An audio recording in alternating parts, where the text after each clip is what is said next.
사도행전 19장 1절에서 7절까지의 말씀인데요. 제가 가진 성경은 신약 220페이지에 있습니다.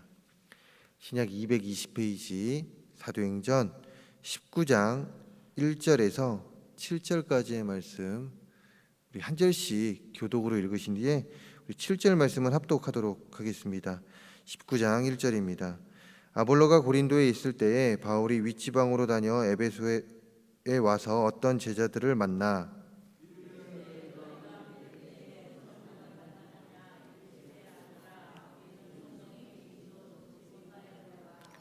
바울이 이르되 그러면 너희가 무슨 세례를 받았느냐 대답하되 요한의 세례니라.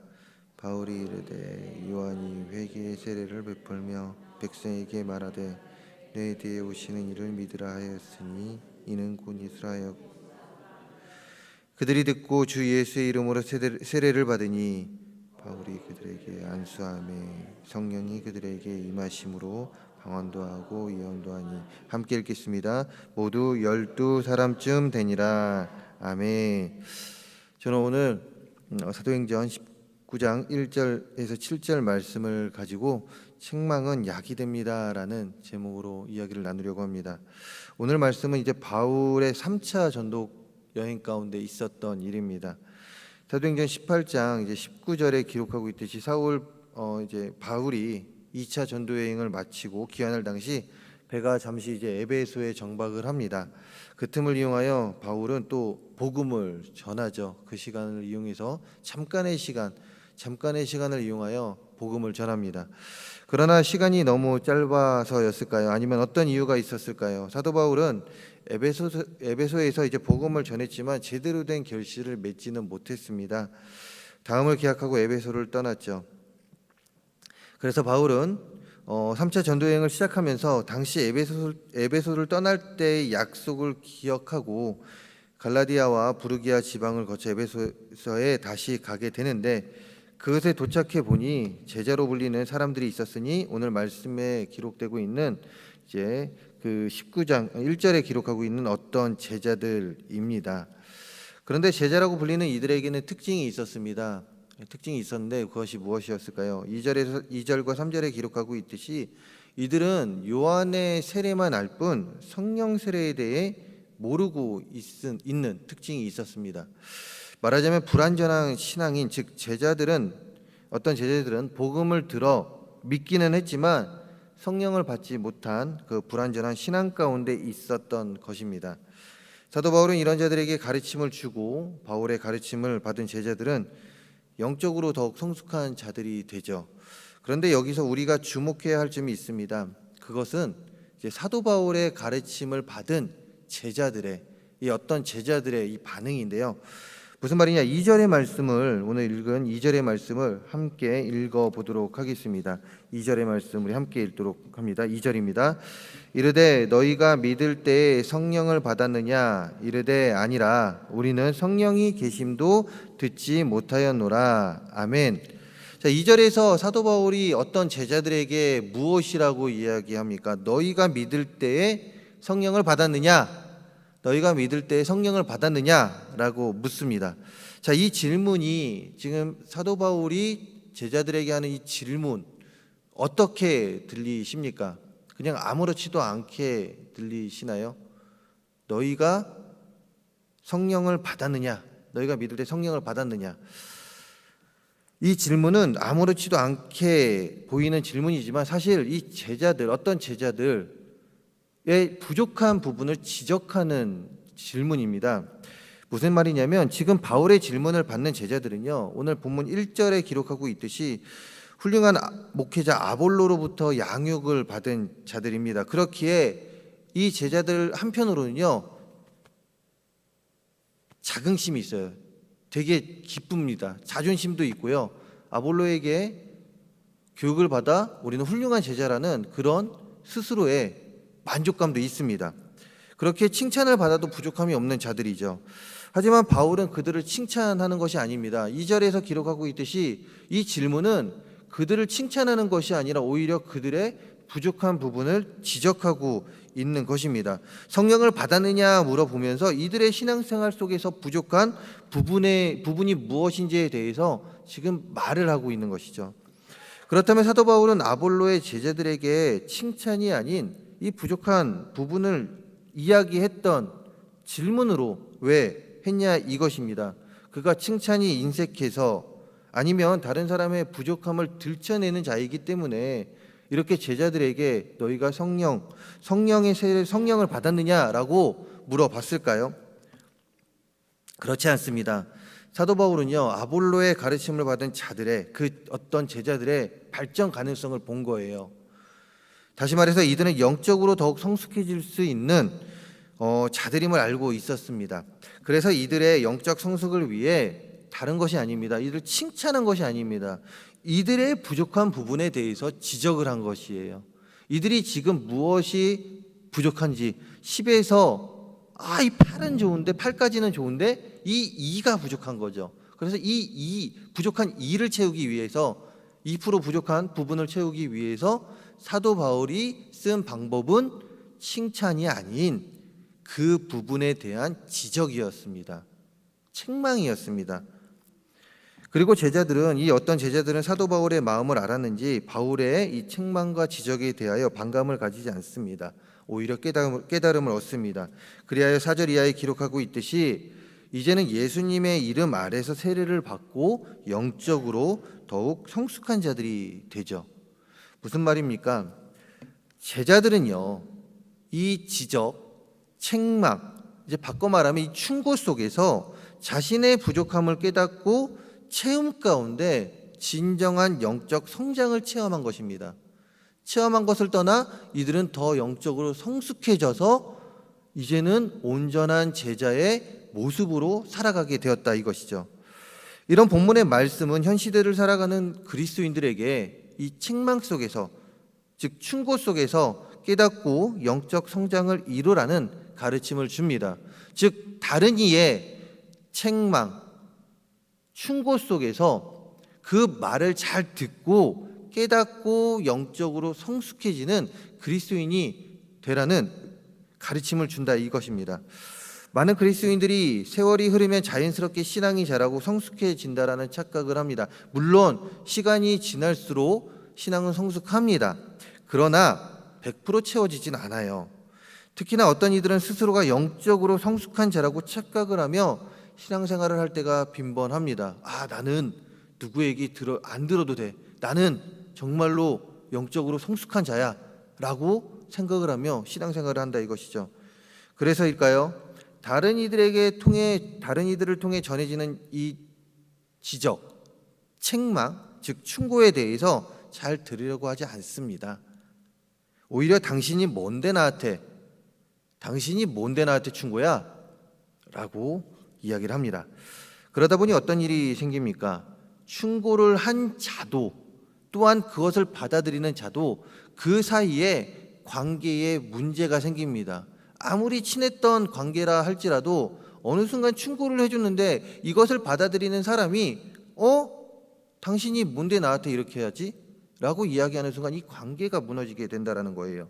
더 나아가 영적으로 더 성장할 수 있는 그 기회가 있음에도 불구하고 그 사람은 영적으로 성장을 하지 못합니다.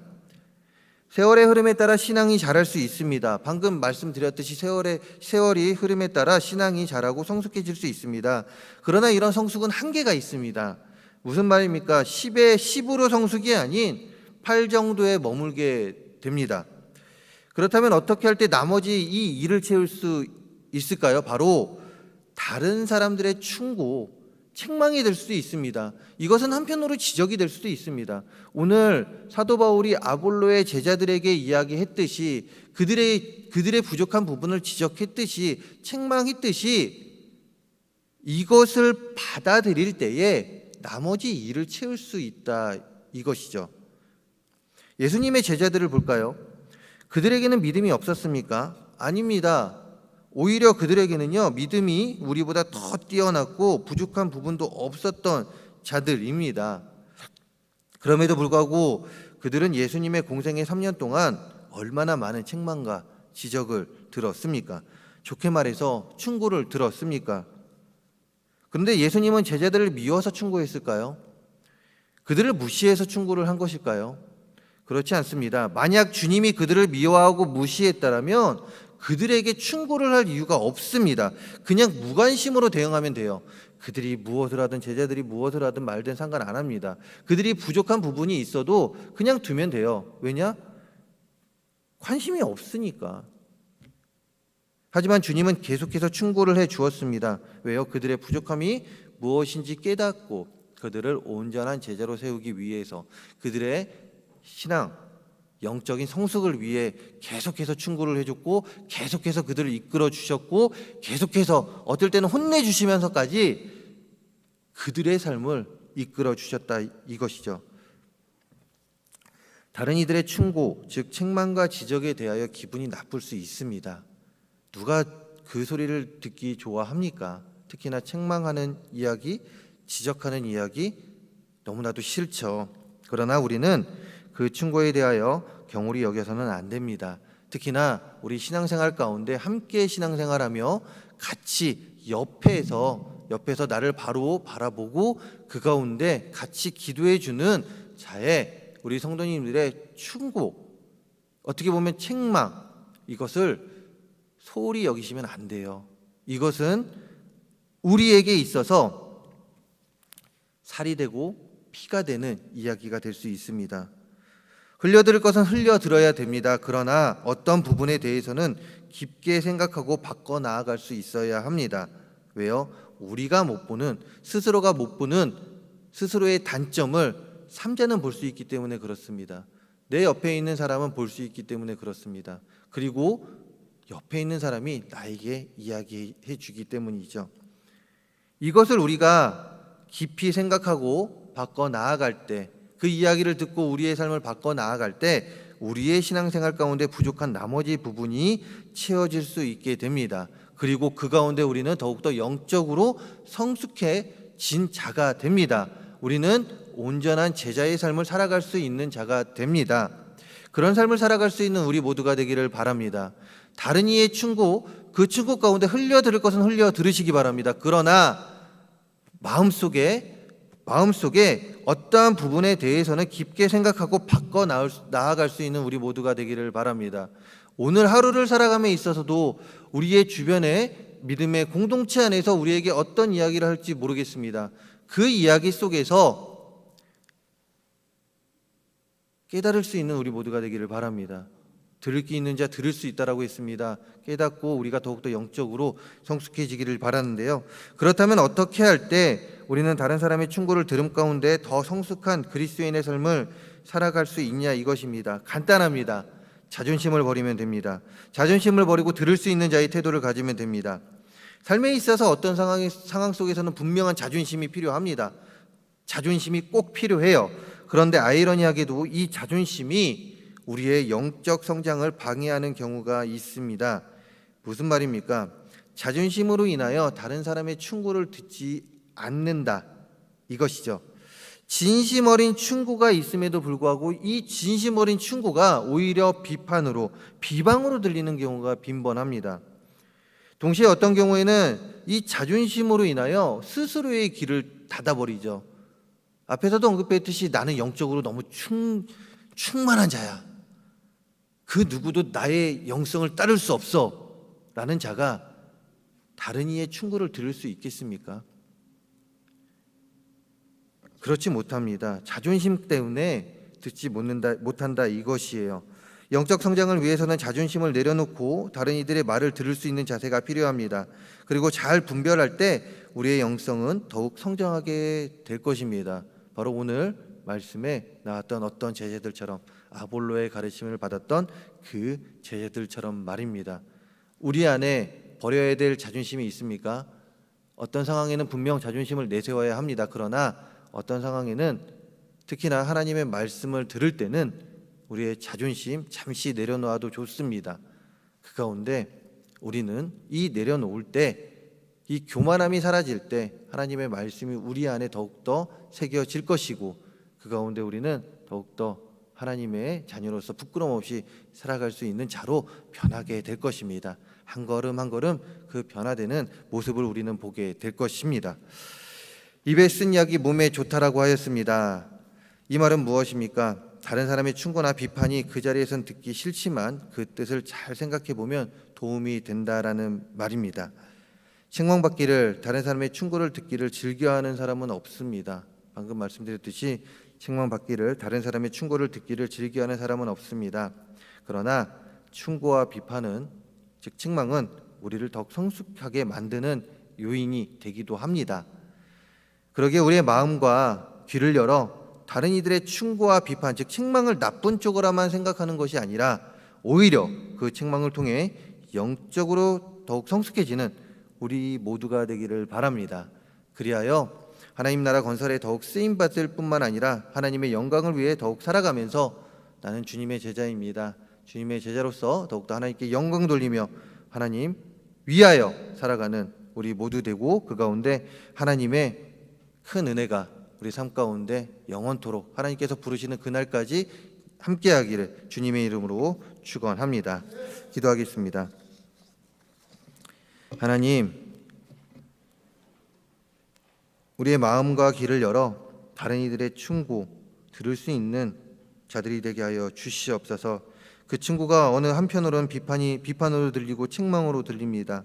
그러나 우리를 사랑하기 때문에, 또한 우리에게 관심이 있기 때문에 하는 말임을 기억하며 흘려들 건 흘려듣되, 하나님 또한 어떤 부분에서는 그 말을 가슴 밭에 새기고 그 가운데 우리의 삶을 바꿀 수 있는 우리 모두가 되게 하여 주시옵소서.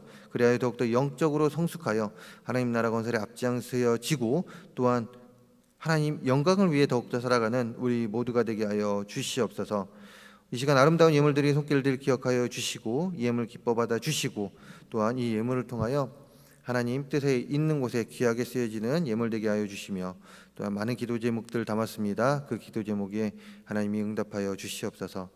오늘도 하나님 말씀 가운데 승리하는 우리 모든 동성교회 성도님들 되게 하여 주시고, 하나님 동행하는 가운데 형통케 되는 삶을 살아가는 우리 모두가 되게 하여 주시옵소서. 이 모든 말씀 예수 그리스도의 이름으로 기도합니다. 아멘. 함께 기도하기 원합니다. 오늘 말씀 기억하며 기도하기 바라고요. 교회를 위해, 또한 담임 목사님과 원로 목사님을 위해 기도해 주시기 바랍니다. 그리고 환우들을 위해 기도해 주시고요. 또한 이제 앞으로 있을 행사들이 많이 있습니다. 이제 국내 선교를 하나님 이제 앞두고 있고요. 또한 새가족부 수련회도 있고, 또한 목자 1일 수련회도 있습니다. 그 모든 행사들 하나님께서 주관해 달라고 기도해 주시고, 각자 가지고 나오신 기도 제목 가운데 기도하시다가 자유롭게 돌아가도록 하겠습니다. 주의 열창하신 데 기도하십니다.